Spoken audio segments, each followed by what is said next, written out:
অসমীয়া প্ৰাণৰ ভোগালী বিহুলৈ মাজত মাত্ৰ এটা দিন বাকী আছে আৰু সেইলৈ সমগ্ৰ ৰাজ্যতে ব্যাপকভাৱে প্ৰস্তুতি চলোৱা পৰিলক্ষিত হৈছে। ইয়াৰ ব্যতিক্ৰম নহয় মাজুলীতো, আৰু মাজুলীত প্ৰান্তে প্ৰান্তে গাঁৱে গাঁৱে ভোগালী বিহু আয়োজনত ব্যস্ত হৈ পৰিছে।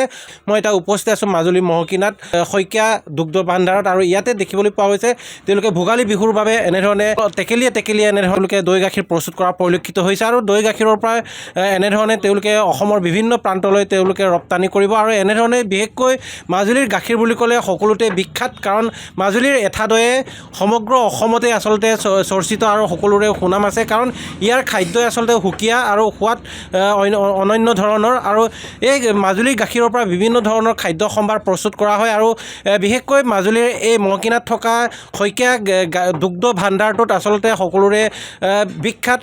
অকল মাজুলী বুলিয়ে নহয়, শিৱসাগৰ, ঢকুৱাখানা, ধেমাজি, বিহপুৰীয়া, লখিমপুৰ সকলো প্ৰান্তলৈ এই দুগ্ধ ভাণ্ডাৰৰ পৰা প্ৰেৰণ কৰা হয়, আৰু ধৰণে তেওঁলোকে হাজাৰ হাজাৰ টেকেলি তেওঁলোকে দৈ গাখীৰ প্ৰস্তুত কৰিছে। অকল দৈ গাখীৰ বুলিয়ে নহয়, বিভিন্ন ধৰণৰ খাদ্য গাখীৰৰ পৰা প্ৰস্তুত কৰা ক্ৰীমৰ পৰা ধৰি মিঠাইলৈকে এনেধৰণে তেওঁলোকে ভোগালী বিহুৰ বাবে আয়োজন কৰিছে।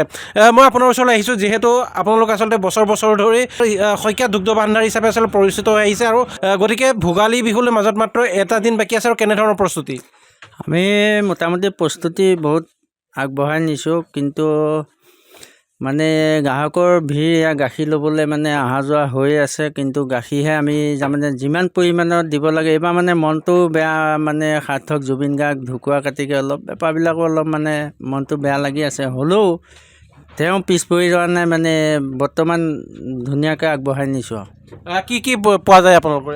আমাৰ ইয়াত মোটামুটি পাব, দৈ পাব, ক্ৰীম পাব, ঘি পাব, তাৰপিছত কিছু পেৰা চেৰাও বনাওঁ। দৈটো কেতিয়াবা বিক্ৰী নহ'লে পেৰা চেৰা বনাই দিওঁ, বৰফি কাটি দিওঁ।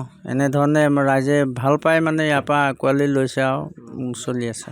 হয়, এনেধৰণে এতিয়া মাজুলীত এঠা দৈ মই দেখুৱাইছোঁ DY 365 দৰ্শকসকলক, আৰু এনেধৰণে আচলতে টেকেলি উভতাই দিলেও আচলতে দৈ সৰি নপৰে, আৰু এনেধৰণেই বিখ্যাত হৈ পৰিছে। আৰু গ্ৰাহক আছে, তেখেতলোকে আমাক বহুত দিনৰ পৰা সুস্বাদু দৈ মানে আমাক যোগান ধৰি আহিছে, আৰু আমি প্ৰতি বছৰে ইয়াৰ পৰাই দৈ ল'বলৈ আহোঁ, আৰু এনেকৈ যাতে আগলৈ আমাক এনেকুৱা সুস্বাদু দৈ প্ৰেৰণ কৰি থাকে তাৰ কাৰণে আহ্বান জনাম।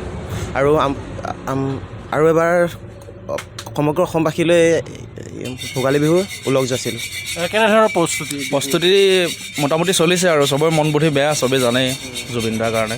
এতিয়া আমি দৈ ল'বৰ কাৰণে এতিয়া লাইন পাতি আছোঁ। এতিয়া আমি শেষত তেওঁ দৈ পাইছোঁ, আৰু তেওঁ দৈ এটা উৎকৃষ্ট মানে মানদণ্ডৰ দৈ তেওঁ মাজুলীৰ ৰাইজৰ কাৰণে আগবঢ়াই নিছে বা দিছে। আৰু মাজুলী বুলিয়ে নহয়, মাজুলীৰ বাহিৰৰ মানুহখিনিও আহিছে তেওঁৰ ওচৰলৈ, আৰু সুন্দৰ দৈ।